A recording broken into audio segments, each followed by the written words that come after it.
Hello and welcome to this edition of Crossover. I'm Ji Xiaojun with Sajid and Francis. Hi. Welcome to Crossover. Nice to be here. Sajid was here once before, right? Yep. We had one discussion about the financial training for children. Right. Now this is indeed the festive season because we have this international Western New Year celebration. Lots of celebrations. We're now coming soon we closer also have the Spring Festival coming to the Chinese New Year. Say everyone. Yeah. You are wearing this very much festive color. I'm already in the New Year's mood. You already have started your celebration, huh? And what is the biggest celebration back in Cameroon?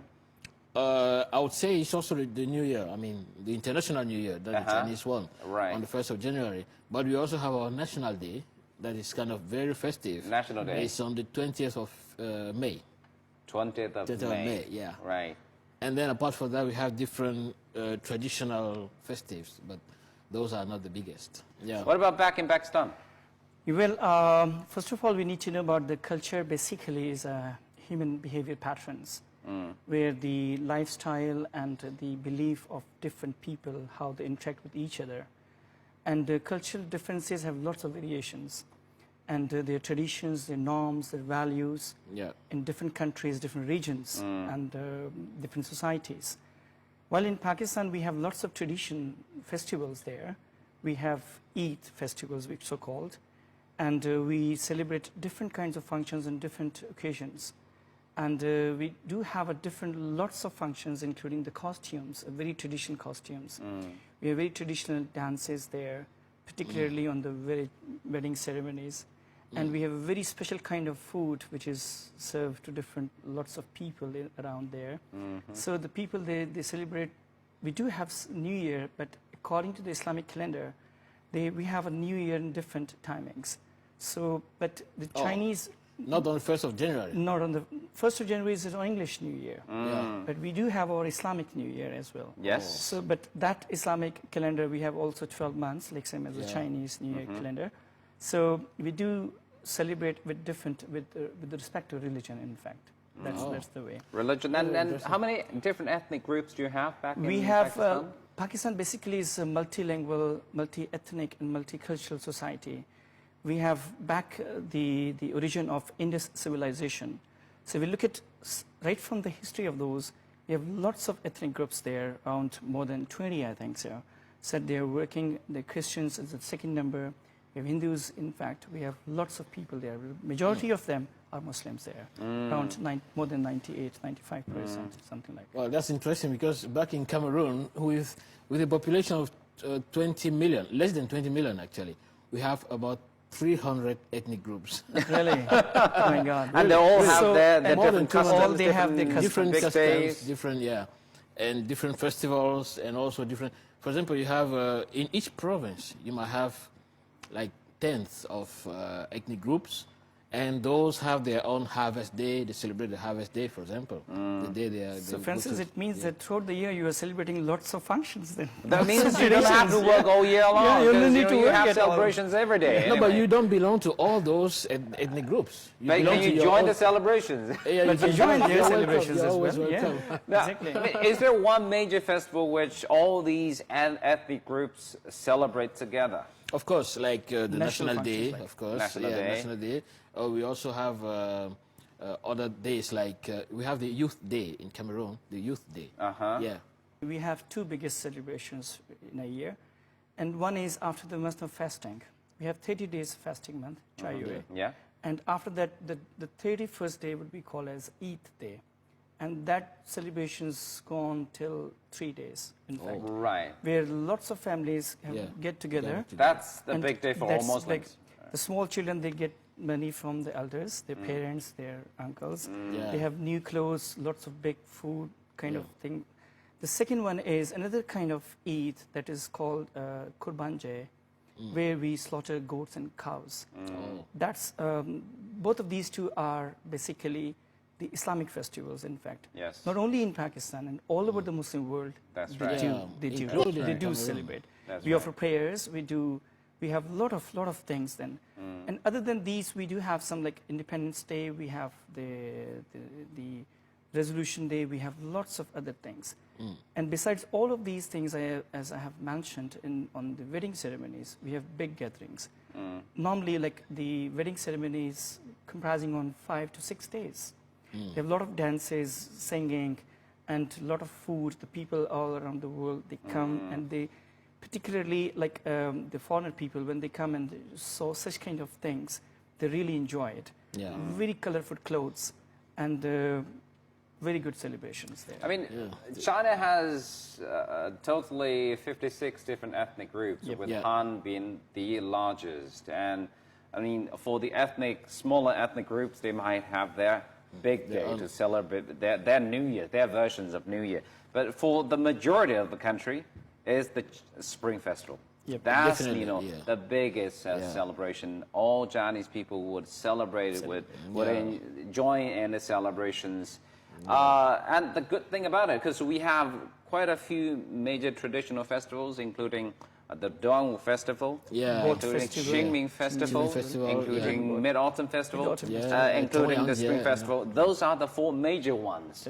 But the best thing about the Spring Festival is, well, it seems there is only one day which is called the Spring Festival, right? Yeah, but actually it lasts for at least 2 weeks, half a month, Yeah. until the Lantern Festival on the 15th day of the first lunar month. So basically you have at least 15 days to celebrate. In some cases, in some areas, and they celebrate the whole month, actually. Personally, this is the longest time of celebration among all the traditions around the world. And the best thing for the Chinese New Year, I have heard about that wherever the people, the Chinese people all around the world, they must come back to China to see their parents, That's family their families. reunion. This is a family reunion.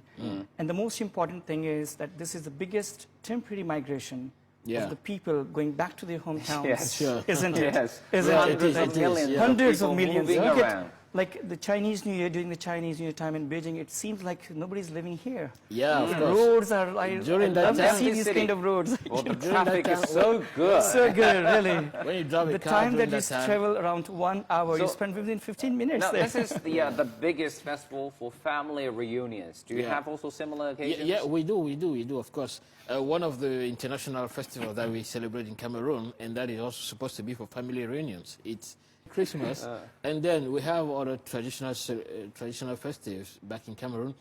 But actually, you know, Africa is divided in different countries.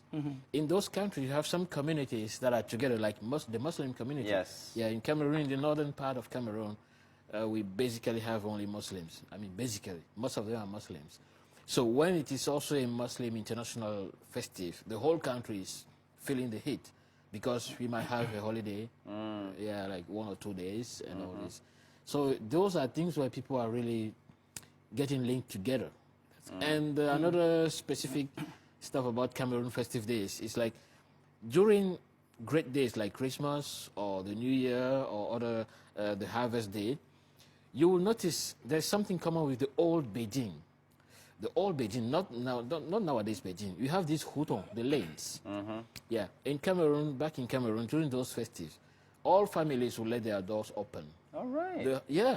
And I mean, anyone could come. You don't need to be an old friend or a friend. You don't even need to be an acquaintance. Mostly in villages. Nowadays, of course, in big cities, you don't have that anymore.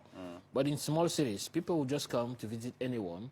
If you come at the lunchtime, you're welcome to sit down and have lunch together and tell stories and dance after all. We have one more, the most important one in March or April, that is called Basant Festival.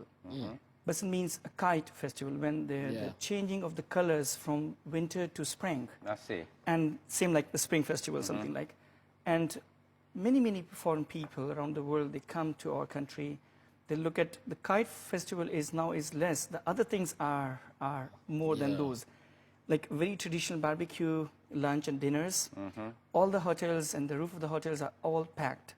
Lots of dances, celebrations, big gatherings of the families. And all around the country, the people, they gather at different places. That's more like Qingming Festival in Qingming China. Festival, Yeah, exactly. exactly. This is one.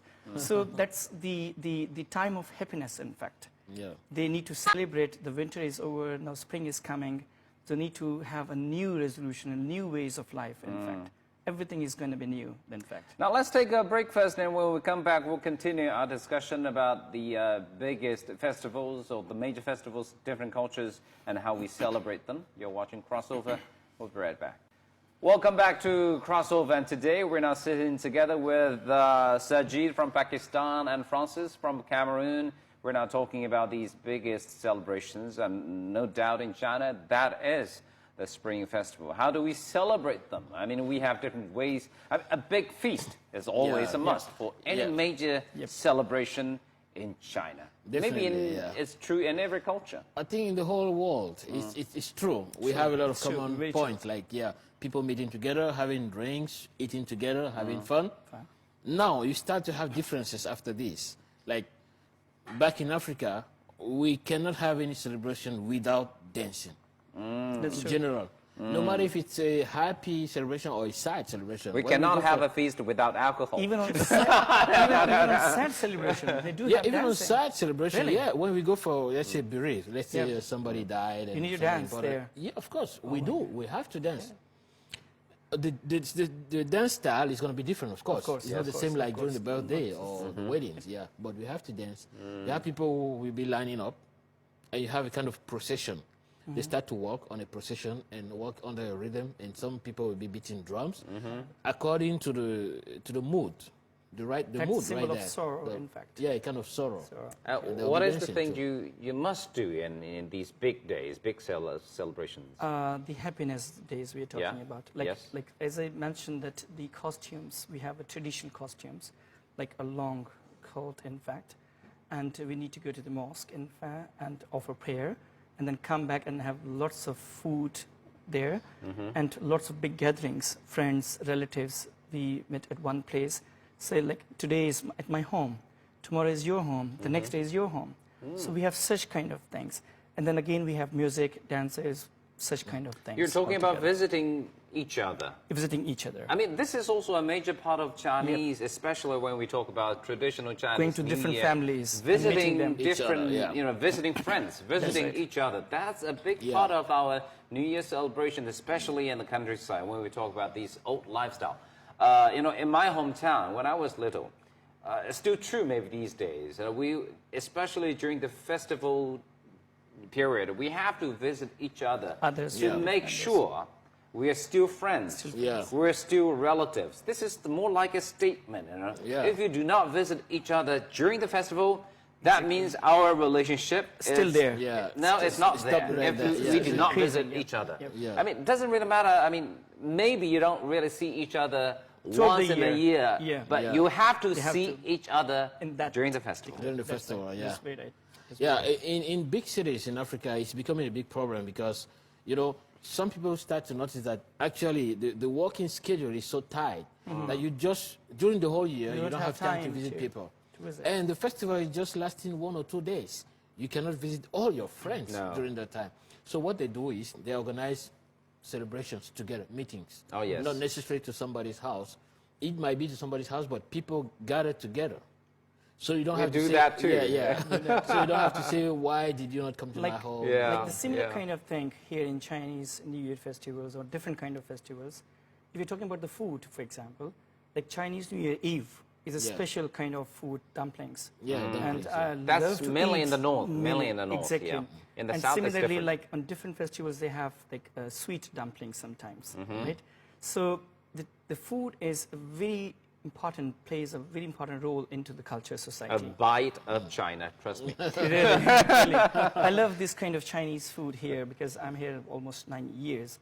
And I love Chinese food, the vegetables, the way they cook, the way they prepare is so nice. It's been social, actually. It's socialized. And I tell you one thing, like the chopsticks, generally the people say that it's only in China, but it's now very, very popular in the rest of the country. That's right. In our country, it's a status symbol how to use the chopsticks. If you can't use the chopsticks, you are a little bit So low. there are lots of lots of Chinese restaurants. There's so many Chinese restaurants, and if you just even ordinary restaurants, if you just go and order that I need chopsticks, they just give it to you. All right. They know that you know how to use it. Right. It's a really good thing. Right.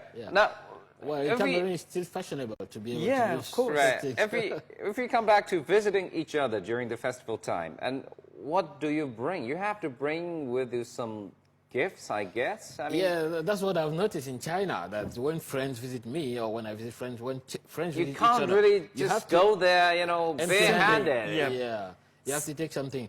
Back in Cameroon, we also have that tradition in the back country, the backside of the country. People always take something. It might be something very simple, but you have to get something in your hands.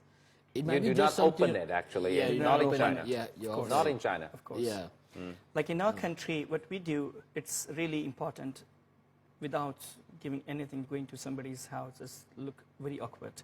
So normally the people, what they do, they take some fruit, basket of fruit, in fact. Yes. Some mithai, so-called as sweet things, Yeah. because it's a celebration time. Sometimes they bring a bunch of flowers Yeah. and cake, something. Or if nothing, they give some money to the friend's son or daughter, whatever it is.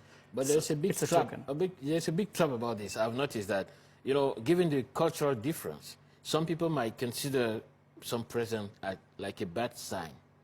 I mean, I might bring to you something that I like, but maybe in your tradition, this is something awful to offer to somebody. And this often creates this kind of, I will not say fights, but this kind of disagreement between people. Yeah. Controversial to Controversial, some extent. To some yeah, extent. including money. Some people would not consider it good that you might come and give consider money as to their bribery. children. Okay. Yeah. That's right. So it's also, at the same time, it's a complicated situation, you know, about offering presents. Normally the people, they offer presents like such kind of things or eatable things, generally speaking. And I remember back in my previous college, we do give gifts to our Chinese staff. Sometimes cash, but the same thing as Francis said. And then the management decided not to give the cash because the cash the people might use for different purposes. Yeah. Just drinking wine or just finish it. So it's better to give some things that they can use at home. Some really, really they need it at home, like the grocery items and bunch of, make a big pack of the grocery items, use in kitchen. That's really good for them. Yeah, I mean, talking about gifts, and when you visit a family, you remember you bring something, right, to that family. That's right. But when you leave the family, the host family would insist sometimes, on giving you sometimes, something sometimes, back. I mean, sometimes. that's the present back to take back home. Because in our religion, even in our cultural society, it's very common tradition to give and receive gifts from the other parties, other family members, or your friends, or relatives. When we go to some friend's home or the relative's home, we give something. Yeah. Sometimes if they plan to come to us, they bring to us. If they don't come, while we are returning back, they give something extra or something else. Okay, this is from my side. But usually this raises another problem now. Yeah. It raises the problem of comparing the gifts. Do we? Because, yes, some Okay. people do. They wouldn't say it maybe, but they do. Let's say I'll bring to you a bunch of groceries, like let's say 20 cups. This is more valuable, right? Yeah, 20 cups like this, I offer them to you. And when you are coming to visit me, or when I'm leaving your place, you give me something like that is not even the value of one of my 20 cups. Yeah, that's right. Yeah, it might raise up some, I would say, unnecessary problems. Well, I mean, that's getting more complicated. And what is more complicated is with the pocket money you're How much supposed you to have. give to the children of the visiting family or the family you're visiting. You're visiting. Yeah. So that's getting more complicated. In fact, I tell you, like most of the Arab countries, they are famous to give expensive gifts, like gold, Yeah. to some Gold other family. even? Gold, really, gold ring, gold sets. To in Pakistan or in different Arab countries, Okay. including in Pakistan to some All extent. right. Not much, but For few. wealthy But people, of in course, other not Arab the countries, average, they have huge in their income level. So they express something like. But if you look at it in other countries, other regions, European side in France, normally the best gift they need to present the bunch Flowers? of flowers. Flowers, yeah. That's right. That's convenient and That's convenient. straightforward, yeah. Like in UK, the flowers as well as chocolates. Yeah. That's their best gift, in fact. So otherwise, they invite the UK, like they are famous for, on Sunday, they invite you at home. They prepare a special Sunday roast Yeah. or a special Sunday Yeah, full tea- breakfast, tea English together. breakfast. Yeah. They prepare. But in different countries, of course, the region is different. Like your countries, my countries, Chinese, entirely is different. But food, to some extent, provide a very important, significant role in the cultural societies. Like if we have a very traditional food and we serve to different people, like if we invite some people to our home, the table is full of variety of dishes. Yeah. Variety of dishes. Not only few dishes, many kind of dish, including sweets and different kinds of barbecue and lots Piles of of piles plates, of it. Yeah. Yeah. And the people, like our country people, they're proud to be the generous. That we are very good. We feel very good if somebody visiting our home. So we really good. But in China, I have noticed that mostly the people, yes, in Chinese New Year, they tend to visit to their homes. But generally speaking, when they invite you in the hotels. In the restaurant. Restaurants. Just go and come. Because I remember I invited so many times my different Chinese friends to my home, and they are so courteous and they are so obliged that why you have invited us to your home, because this is our tradition. In fact, We'll talk about that. We'll talk about that. A visit to the home. Yeah. When do we do that, or do we do that at all? You're watching Crossover. We'll be right back. Welcome back to Crossover, and today we're talking about this New Year celebrations, or what we do to celebrate these biggest festivals in different cultures.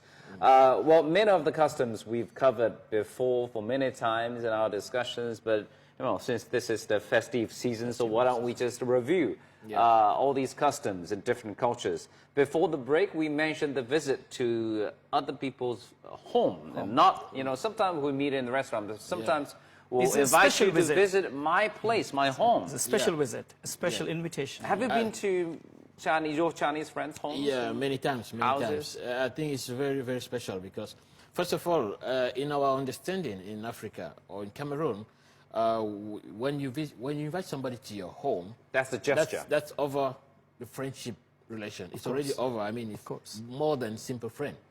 You invite him to receive you at home. If it's just somebody like an acquaintance, you take him to a restaurant somewhere. So I've been to some of my Chinese friends to their home, and you have a very interesting part. You also have a very embarrassing part because they will try to take care of every of your moves, take care of everything. That's right. I mean, they barely don't bring the food to your mouth because they will invite you, encourage you to try everything. Everything. And as they are serving on the table, because they have this habit of round tables. To show their hospitality. Hospitality, that's and yeah, for each dish, they will tell you, no, try this, really, this is good. And you have to do it because everybody's watching you, encouraging you to eat more and more. This is very warm, very interesting. A visit to the home, to the house, is always a special treat, I guess, in different cultures. Special treat. And particularly, I've also visited some Chinese friends during the Chinese New Year Eve, and they are very much that in these kind of things, that to please look at each and everything. The foreigners are visiting the Chinese families in China. They feel good, they feel proud, and they serve each and everything, whatever you please. It's a snow, and you have to eat it. This kind of thing is really, really good. And one more thing is, like, initially, like, China is open for the rest of the world, and most of the Chinese, the foreign people, they are visiting China for different purposes, and they're enjoying the Chinese food, culture, and lots of traditions. But to some extent, some people say the language is a barrier among them. So sometimes when you visit the Chinese people, initially, I have my personal example. When I came in 2004 here, that was my first day. I went out, I want to buy some bread and some eggs. I don't know at that time what is called eggs in Chinese, chitan. But I asked the person, the shopkeeper, there is something which is like oval, round. Reserved just ones, broke right? it, Those open ones, it, and then cook it and eat it. He didn't understand what I wanted.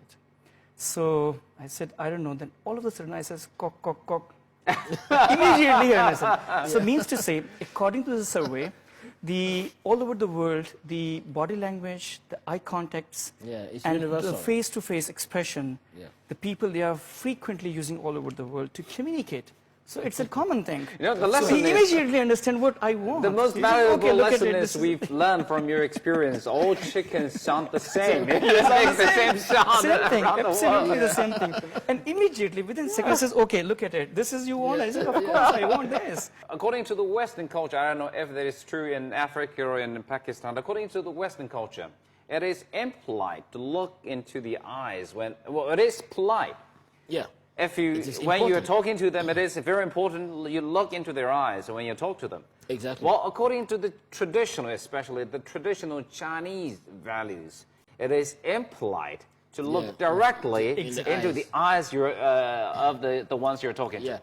I think in Africa we make a difference. We also have this problem actually, but it depends who is the vis-a-vis, the person to who you're talking. Exactly. That's if it's an elderly person, somebody You who's don't. like, you don't look at him through his eyes. You might listen to him. Let's say he's standing there. You might be looking a little bit lower. Yeah, and listening. To show respect. It shows that you're showing respect. Yeah. But if it's a friend or somebody, you have to look at him when he's talking. And if it's somebody like a teacher or somebody, you have to, at that time, you really have to look at him, because if you look somewhere else, it might show that you're They don't know whether you're listening or You're not. distracted, yeah. So That's right, it's that's right. Similar thing in the Pakistan? same thing, because that depends that whom you're talking, Yes. elder, equal, or younger. Yeah. But generally speaking, even younger, like if you're talking to our kids, we need to be very generous and very polite to them. And we need to tell them the way of communication and how to talk to your elder people. So, because they are also in the process of learning. Yeah. And we need to teach them these kind of things. The traditions is a part of traditions. And particularly like in our tradition, we do give a lot of respect to women, in fact, and old people. So like in subways, in buses, if the women there, we need to give them the seats. Yeah, yeah. Yes. Right? That's the respect is a chain of Right. token of respect. So the things kind of like in different countries, and there are different things. Like Chinese, Japanese, Korean, Thai people, they bow down. So Yeah, like it's yeah. very In famous for Thai, them. Thais it's- is yeah. something Yeah, like. yeah. So different. We have different. Even Pakistan is basically a multicultural society. We have Sindhis, Punjabis, local ethnic groups. So they have their own local traditions. But I mean, what's getting more complicated is because, China, like any society, is getting the influences from any countries, Any any country. cultures. Yeah. That's So right. pretty It's a much it's a mixture. mix of everything. These Everything. days, especially when we come And across even the young generation, Yeah. they look into each other Into when each they're other's talking eyes. about Yeah. to each other. Yeah. And this is the same thing I always talk to my Chinese friends and hear my students sometimes, that lots of traditions of Chinese culture are the same as in our country. Sure. So True. really, but the shape is indirectly different, a little bit Yeah. indirectly different, but generally and logically it's the same thing. There's not much difference. The Chinese New Year, they also give some money to the kids also. Yes, Yeah, yeah. that's what you do. Yeah, we do the same we thing. also do We that, do the yeah. same thing. We do that too. It's common. It's just a Like, calling. The even word in the calling is wedding different. ceremonies, the Chinese people, they give the money to the bride and the groom. Yeah, the we red do the envelope. same thing. Yeah. So either the cultural exchanges had happened long time ago before we even realized it, or we Yeah. came from the same roots Same and we roots. came to the same conclusion. right. Exactly. There's one point I wanted to mention here about looking, where to look. There's one important thing where you shouldn't look.